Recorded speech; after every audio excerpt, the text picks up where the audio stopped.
Hello, Alex here, and in this video I want to have a look at the standard Adox rodinal and compare and contrast it against Compard's R09 one-shot, R09 special or Spezial, as well as Bellini's own rodinal, Bellini RDL, as part of a look at the key players in the overall rodinal family.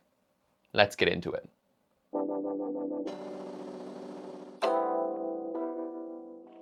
Insisting on showing them all off in the intro made this needlessly complicated given I'm sitting about 2.5 feet away from the table. But Rodinal is the classic film developer. It's got coarse grain, relatively high contrast and low shadow detail because it's a speed losing developer, extremely high economy and extraordinarily long shelf life, and it's amazing for both regular and stand development. It's got that very classic filmic look that so many people love. And most people I know started out or will be starting out with Rodinal, and even once they graduate to more advanced developers, whether it's HD110, Pyro, or mixing their own Dectol at home, most people end up keeping a bottle of Rodinal around because it's just really good stuff and it's a nice look, even if people don't necessarily want it all of the time. Chemically speaking, Rodinal is a very simple developer, with just 4-aminophenol as the developing agent and potassium hydroxide as an alkaline activator.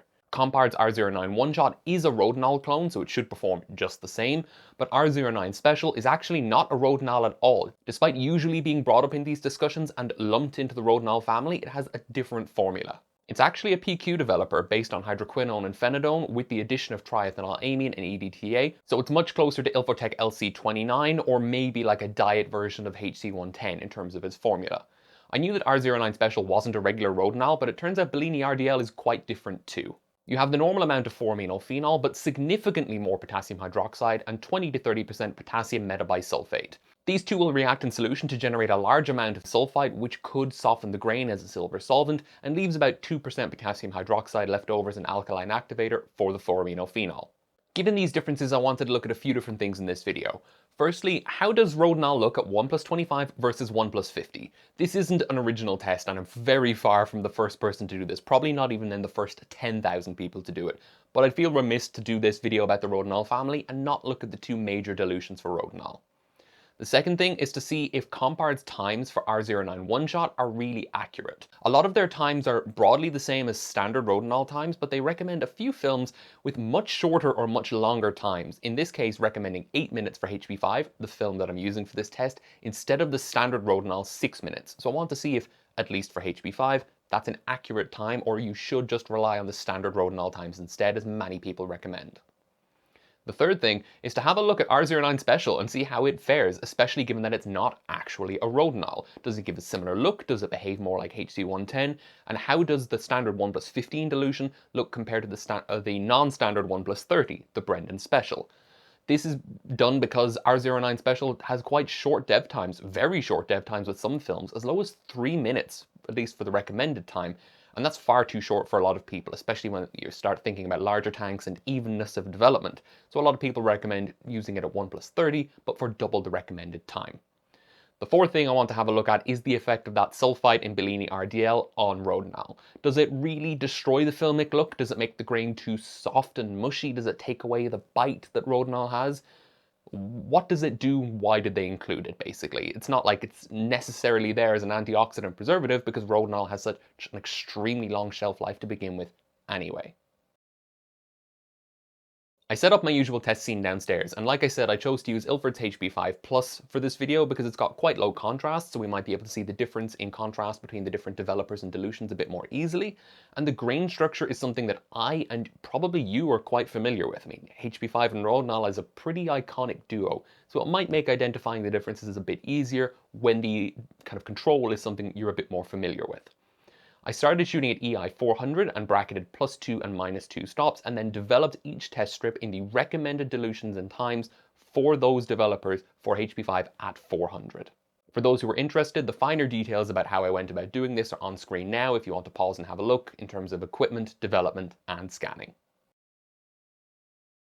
Visually, the negative density does vary quite a bit, with the Rodinal 1:25 and 1:50 looking quite similar, Bellini RDL being slightly more dense, and R09 one-shot being way denser.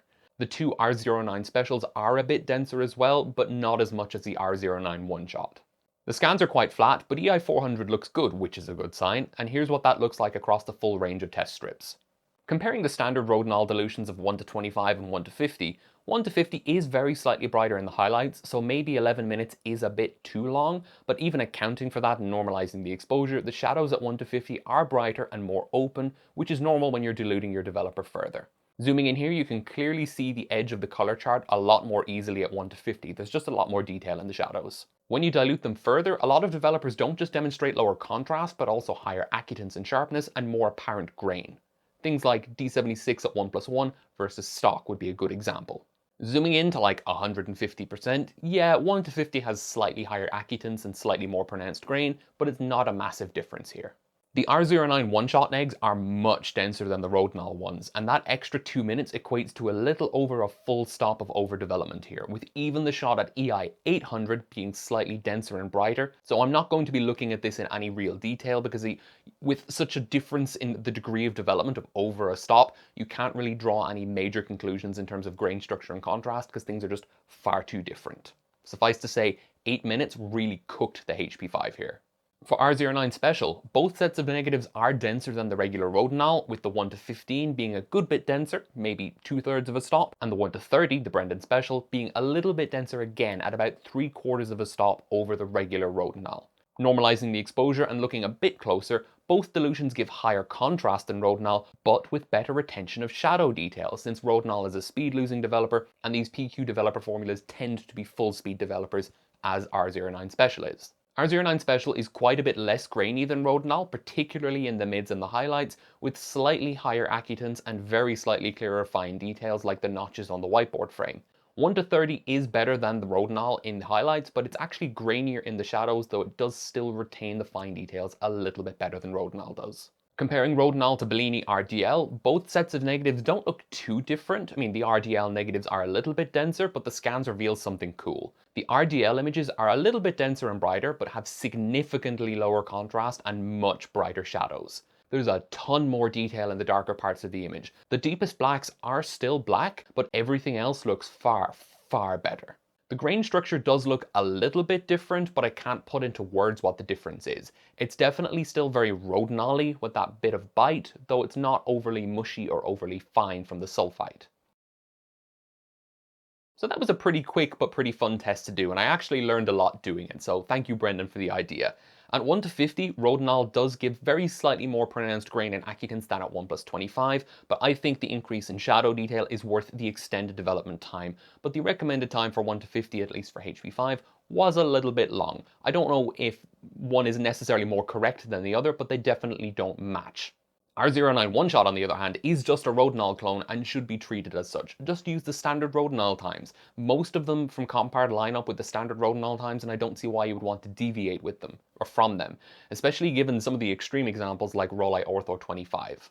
R09 Special, on the other hand, is definitely not a member of the rodinal family, even though it often gets lumped in with them via R09 one-shot, if there was ever any doubt about that.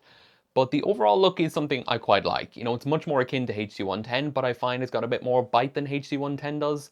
And I don't know if that's just because it has fewer ingredients than HC110. It's not quite as high performance a developer. It's not quite as fancy. It's not the state of the art like HC110 or Xtol or something like that. But it is quite a nice look. It's got slightly higher resolution, much more shadow detail, but still higher contrast than rodinal at 1 to 25, which surprised me. I don't think using it at 1 to 15 is really a good idea, just from economy reasons, and especially the development time. If you're developing even 2 rolls in tank, the fill and drain time of the tank is going to be significant when your dev time is only 3 to 4 minutes. So I think the Brendan Special method, and okay, Brendan didn't come up with that method, but he's the one pushing it within the Ireland analog community, and I think he's right to, and that more people should give it a go. It works really nicely at 1 to 30, with those longer dev times being a bit more manageable, and the overall look and, again, economy being quite a bit better. Bellini RDL was the standout winner for me here, though, even if that somehow wasn't clear to you already. You get all of the benefits of rodinal, you maintain that bitey filmic look and the good contrast, but actually get a lot more shadow detail. The blacks stay black, but the lower shadows and lower mids just get boosted up quite a bit.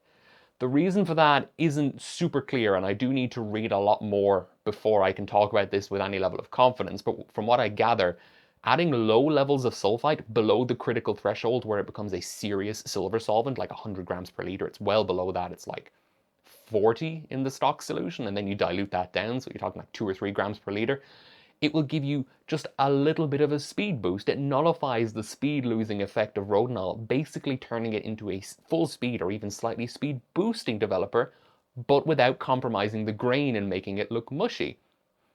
I think this might be my new favorite rodinal, because it's basically the same thing but with more detail, and you can crush those shadows in post when you're scanning or printing if you want to, but you have it there in the negative, and I think that's amazing.